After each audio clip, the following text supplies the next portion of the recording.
सिंगड़ा बनवाई मटर आलू को लुण देकी सीझा छाड़देनी 300 ग्राम मैदा देकी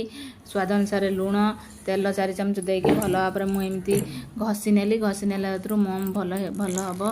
आ खास्ता हम आमर सिंगड़ाटा मु पानी अल्प अल्प देकी दली नेली दली नहीं रेस्ट होगापाई अध घंटे छाड़देली तापर आमर मटर आलू आमर सीझी जाइए भी काढ़ीदेली मसला नहीं पियाज अदा रसुण कंचा लंका धनिया पत्र हल्दी गुंड लुण लंका गुंड गरम मसला वेजिटेबल मसला तापर तेल देदेली तेल दे सारा मु पियाज को भाजिली पियाज होगा अदा रसुण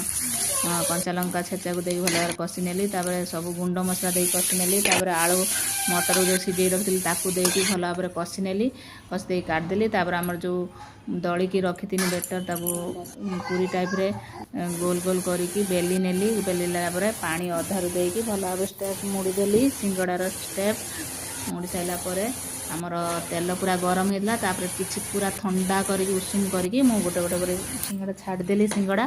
एपट सेपट कर भल भाव भाजी नेनी भाजीगला आमर सिंगड़ा भजा रेडी होगला आपण मानू सांग माने मो भिडियोटी केमती लगिला निश्चित जनइबे। जय जगन्नाथ।